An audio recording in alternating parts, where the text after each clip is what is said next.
हरियाणा का देश में नाम हो गया। ऐसी सरकार जो भ्रष्टाचार के समझौते पे बनी हो। लोग नहीं चाहते थे इस खट्टर सरकार को दोबारा बनाना हरियाणा में। आपको याद होगा लोकसभा चुनाव में बीजेपी की 10 की 10 सीट आई थी 2019 में। 10 की 10 सीट आई थी।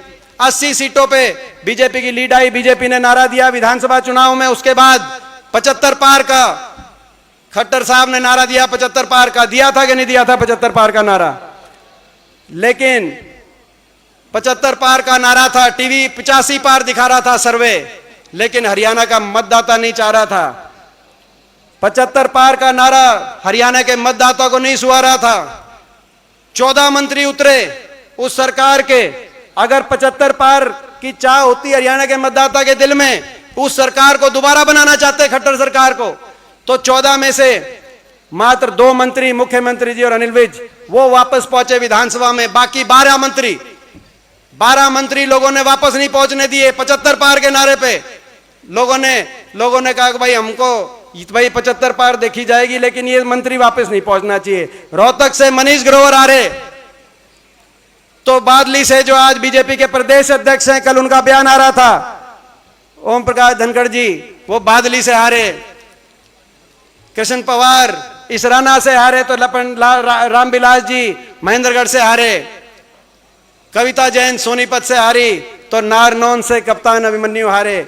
जो सरकार, अगर सरकार की अच्छी कार्यशैली होती, लोग दोबारा बिठाना चाहते चंडीगढ़ के सिंहासन पे, तो कम से कम आधे मंत्रियों तो वापस जीत के जाना चाहिए था। लोगों ने साफ कर दिया। और बीजेपी के 75 पार की नारे की हवा निकाल दी। 40 पे सुई अटक गई। बराबर का कांग्रेस और बीजेपी की लग कशमकश चली। थोड़ी बहुत बीजेपी की सीट ज्यादा आई, लेकिन इस बीच एक और काम बना। एक कहता था 75 पार और दूसरा कहता था बीजेपी को करो जमुना पार। कौन क्या करता जमुना पार? क्या करता कि नहीं क्या करता? खट्टर साहब कहते थे 75 पार, बीजेपी का नारा था। और दुष्यंत चौटाला क्या करते थे, जेजेपी वाले क्या करते थे, बीजेपी को करेंगे जमुना पार। एक कहता था 75 पार, दूसरा कहता था बीजेपी को करो जमुना पार। इलेक्शन का नतीजा निकलते ही दोनों बन गए जमा पक्के यार, और चंडीगढ़ में बना दी भ्रष्ट सरकार, और जनता कर रही है हाहाकार।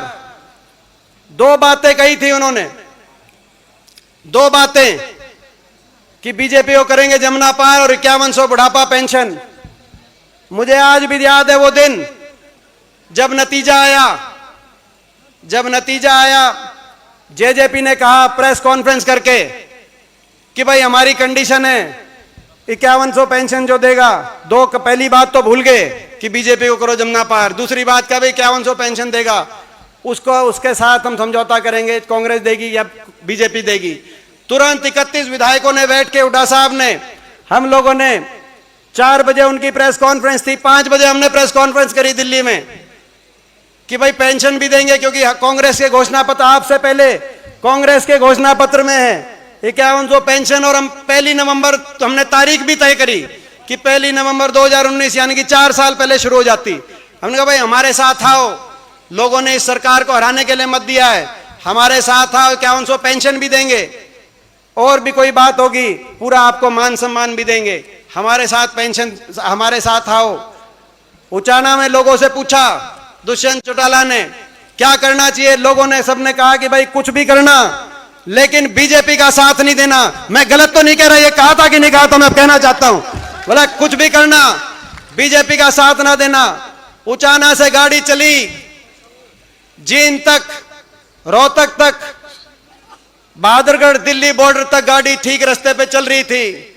दिल्ली में बढ़ते ही दिल्ली की टेढ़ी मेढ़ी सड़कें, नांगलोई, नजफगढ़, पंजाबी बाग, दिल्ली की टेढ़ी मेढ़ी सड़कों पे थलसती गाड़ी अमित भाई शाह के बाढ़ने के आगे रुक गई कि नहीं रुक गई? और वहां जाके भीतर चले गए, बाद में जाके बाहर कहा समझौता हो गया, 5100 की पेंशन पे समझौता हो गया, 75% रिजर्वेशन पे समझौता हो गया। एक तरफ भारत देश के गृह मंत्री खड़े थे, एक तरफ मुख्यमंत्री खट्टर साहब खड़े थे, जिनको उस समय लोगों ने हरा दिया था, लेकिन उस समय समझौते के बाद दोबारा भावी मुख्यमंत्री बन गए थे। इससे ज्यादा कोई बड़ी संवैधानिक पदों पे कोई नहीं हो सकता। उनके बीच में खड़े होकर कहा समझौता हो गया 5100 पेंशन का। मैं पूछना चाहता हूं अपने बड़े बुजुर्गों से, आज 4 साल हो गए इस सरकार को, आपकी वो 5100 पेंशन आ ली है कि नहीं आई? आ रही है कि नहीं आ रही है? 5100 की पेंशन का समझौता नहीं था, पेंशन का समझौता नहीं था, हरियाणा को लूटने की छूट का समझौता था, आपके साथ विश्वासघात करने का समझौता था, आपको धोखा देने का समझौता था और अपनी जेब भरने का समझौता था। महकमे भी बांटे, तो महकमे बांटे इस बात के नहीं बांटे कि उस किस महकमे में से कौन फालतू काम करेगा। महकमे इस बात के बांटे कि कौन ज्यादा, किस महकमे से जो कौन ज्यादा मलाई खाएगा।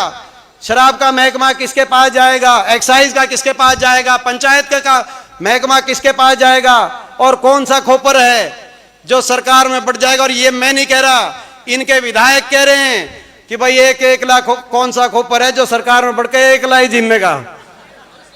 कह रहे हैं इनके इतना खुला भ्रष्टाचार। यहां के विधायक ने कहा कि भाई 1 लाख जीवन लग रहा है, क्या जीम रहे हैं? मैं पूछना चाहता हूं राजनीति की नैतिकता में, क्योंकि 5100 आए नहीं, बुढ़ापा पेंशन आई नहीं, लोगों के विश्वास के साथ धोखा दिया। लोगों ने बीजेपी की सरकार पलटने के लिए वोट दी थी, आपने कहीं और जाके साथ दिया, आपने सौदेबाजी करी। मैं पूछना चाहता हूं जो दादा गौतम ने कही थी वो कौन सा खोपर है, मैं पूछना चाहता हूं। और वो जो 1 लाख खोपर जीवन लग, कौन सा खोपर है और वो क्या जीम रहा है, क्या जीम रहा है, मैं पूछना चाहता हूं। हरियाणा के ये भ्रष्टाचार का समझौता नहीं तो और क्या है, हरियाणा को लूटने का समझौता है खुले तौर पे, और ये सरकार चल रही है। मैं कहना चाहता हूं इन्होंने एक और काम किया, आज बेरोजगारी में हरियाणा नंबर 1, महंगाई में नंबर 1, भ्रष्टाचार में नंबर 1। तो भाई मैं आपसे पूछना चाहता हूं, इस लड़ाई में चौधरी छोटू राम कह के गए कि भाई ये बोले किसान 2 काम करना, बोलना ले सीख और अपना ले पहचान। मैं पूछना चाहता हूं आपको अपने पे राय की, इस बार नारनौंद हल्का अपने पे राय की पहचान करेगा कि नहीं करेगा, मैं पूछना चाहता हूं। क्योंकि 1 साल है, आपका आशीर्वाद होगा तो लड़ाई लड़ेंगे। अपने घर में खड़े हैं, सिसाई गांव को मैं अपना घर समझता हूं। भाई मेरी कर्म भूमि है, मेरी जन्मभूमि सांगी हो सकती है, लेकिन मेरे को आज से सही 10-11 साल पहले उपचुनाव था जयप्रकाश जी का। उस समय उपचुनाव में मुझे जो है नारनौंद हल्के की ड्यूटी लगी थी। तब से लेकर आज तक मैंने अपना घर परिवार, भाई मेरी जन्मभूमि सांगी गांव हो सकती है, लेकिन मेरी कर्म भूमि भाई सिसाई गांव और नारनौंद हल्का, ये मेरी कर्म भूमि है। मैं कहना चाहता हूं ये फेर गड़बड़ कर सकते हैं, आपके बीच में आ सकते हैं तरह तरह की बात करके। इस बार ये आपके बीच में आएंगे बहकाने के लिए, कोई जेजेपी वाला आएगा, कोई दूसरी पार्टियों वाले आएंगे, बहकावे में तो मन नहीं आओगे। जितना अपनापन नारनौंद से दीपेंद्र मान रहा है उतना अपनापन मानोगे? बताओ भाई।